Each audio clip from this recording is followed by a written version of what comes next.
عاشوراء نهار العاشر من شهر محرم. بالنسبة لشي وحدين هو نهار ديال الصيام والعبادة، وبالنسبة لآخرين هو نهار الفاكهة والألعاب والشعالة. ولكن عمرك سولتي راسك شنو هو الأصل الحقيقي ديال هذا النهار، وكيفاش تحول من مناسبة دينية مقدسة لطقس ثقافي مغربي مليء بالأسرار؟ هادشي اللي غادي نعرفو اليوم. بداية عاشوراء عندها جذور عميقة في الأديان السماوية. الأصل الأول كيرجع للنهار العظيم اللي نجى فيه الله سبحانه وتعالى سيدنا موسى وقومه من فرعون وجنوده. فاش وصل النبي صلى الله عليه وسلم للمدينة المنورة لقى اليهود كيصوموا هذا النهار شكرا لله، فقال أنا أحق بموسى منكم، وصاموا وأمر بالصيام ديالو. ولكن في التاريخ الإسلامي عاشوراء كيرتبط أيضا بحدث حزين جدا، هو استشهاد الحسين بن علي حفيد النبي صلى الله عليه وسلم في معركة كربلاء. هذا الحدث خلى اليوم ياخذ طابع حزين عند الشيعة وطابع تذكيري عند السنة. دينيا شنو هو الحكم ديال عاشوراء؟ صيام يوم عاشوراء هو سنة مؤكدة والأجر ديالو عظيم، كيكفر الذنوب ديال سنة كاملة دازت. وبالنسبة للسنة النبوية المستحب هو نصومو نهار قبل منه تسعاء أو نهار بعد منه باش نخالفوا الصيام ديال اليهود، يعني نصومو 9 و10 من محرم. وشنو هو الموقف ديال الدين من الممارسات الأخرى؟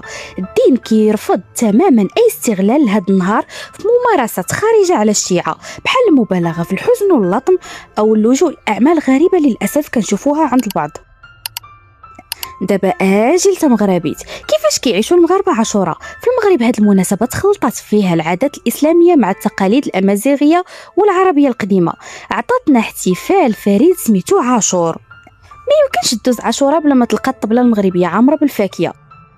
وفي الغداء ولا العشاء كيتجمعوا العائله على كسريه ديال الكسكسو بالقديد، اللحم اللي كيتخبى من العيد. وبالنسبه للاطفال هذا هو العيد الصغير ديال الدراري الصغار، البنات كياخذوا الطريجه والبندير وكيغنيوا الاغنيه الشهيره عيشوري عيشوري دليت عليك شعوري. اما بالنسبه للدراري فكيشريو الالعاب والمسدسات المائيه. نهار عاشوراء الصباح كيكون واحد الطقس سميتو زمزم، فين كيترشوا الناس بالماء مع بعضياتهم كرمز للنماء. وفي الليل كاين طقس الشعاله فين كيتجمعوا الجيران على العافيه، واخا هاد العاده ولات غدو كتنقص بسبب الخطوره ديالها.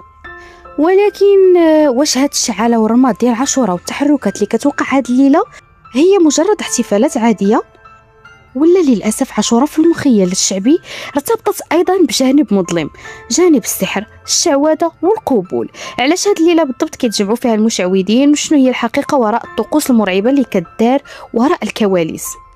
هاد الشيء غادي نشوفوه بالتفاصيل وبالادله والحقائق في الحلقه الجايه اللي غادي تكون صدمه حقيقيه. تاكدوا انكم مشتركين في القناه وفعلوا الجرس باش ما تفوتكمش حلقه اسرار السحر وعاشوراء.